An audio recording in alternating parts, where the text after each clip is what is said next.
Masih di channel Ani Suryani di playlist metode penelitian kuantitatif.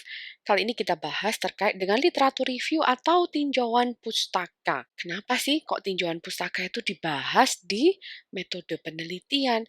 Karena ternyata tinjauan pustaka ini penting banget dan melingkupi hampir di semua bagian dari penelitian. Sebagai contoh, untuk menentukan masalah penelitian itu perlu justifikasi dari penelitian sebelumnya. Untuk menuliskan metode, mencari siapakah sampel yang tepat, Anda juga punya justifikasi yang didapat dari penelitian terdahulu atau dari sumber yang lain. Ketika Anda sudah mengumpulkan data dianalisa, data ini juga diolah. Hasil analisis itu perlu diterjemahkan, perlu didiskusikan. Untuk mendiskusikan, lagi-lagi Anda butuh baca literatur untuk bisa menjelaskan kenapa ya yang saya hipotesiskan itu hubungannya positif, kok jadinya di riset saya hubungannya negatif. Ini perlu semuanya dijelaskan dengan berdasar dari apa yang peneliti sebelumnya itu sudah temukan. Jadi literatur review itu kita mulai dari awal sekali ketika kita menentukan masalah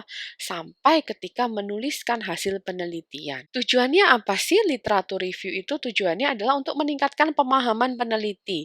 Kalau Anda sudah tahu, oh saya ingin meneliti tentang kecurangan di laporan keuangan, maka Anda harus paham fraud itu apa. Penelitian terdahulu yang sudah ngomongin fraud itu sudah ngapain aja. Kan teori-teori yang biasa digunakan untuk penelitian kecurangan ini teori apa saja. Dengan membaca literatur review, Anda itu juga memposisikan diri. Kalau penelitian terdahulu itu sudah mengupas A, B, C, D, maka saya bisa memposisikan riset saya ini untuk memenuhi E. Jadi positioning itu juga ditentukan dari kajian literatur yang Anda lakukan. Selain itu, literatur review itu juga berguna untuk melihat tren penelitian. Oh, saya punya nih topik terkait dengan pengungkapan di laporan keuangan. Saya ingin tahu nih, saya perlu baca literatur untuk mengetahui riset terdahulu itu sudah sampai mana sih bahas terkait dengan pengungkapan. Apa yang belum, apa yang bisa saya masuki, dan apa yang harus saya tuliskan di bagian tinjauan pustaka saya. Itu perlu Anda melakukan yang namanya literatur review. Kemudian literatur review itu juga membantu Anda untuk narrowing down topik penelitian, untuk melihat masalah dari sudut tertentu. Jadi nggak perlu terlalu lebar-lebar angle-nya. Untuk itu Anda perlu melakukan yang namanya literatur review, melakukan tinjauan pustaka.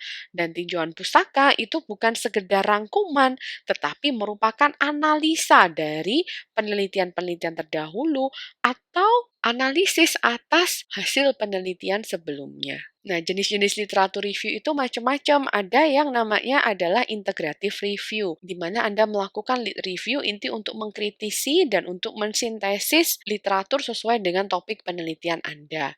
Ada juga literatur review itu yang disusun dengan cara historical review.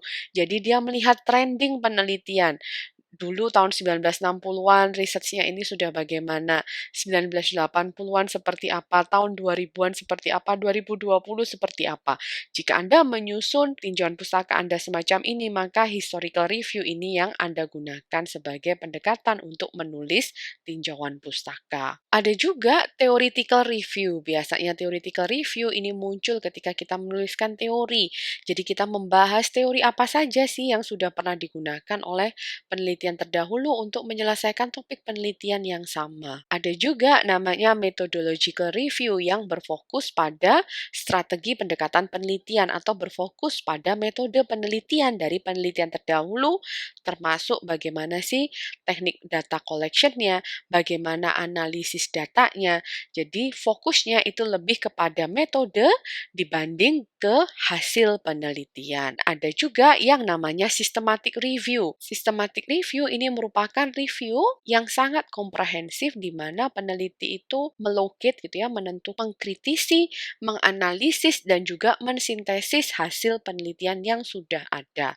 Biasanya systematic review ini bisa diterbitkan menjadi artikel tersendiri yang berbeda dari artikel empiris dari penelitian. Dan artikel-artikel systematic review ini sangat bagus sekali untuk Anda baca. Kenapa? Karena biasanya mereka memuat banyak ide penelitian. In summary, literatur review itu pasti Anda lakukan dalam semua tahapan penelitian. Nah, oleh karena itu, pada video berikutnya kita bahas kalau ingin melakukan literatur review ketika kita ingin meninjau pustaka terdahulu, itu sumbernya bisa dari mana aja.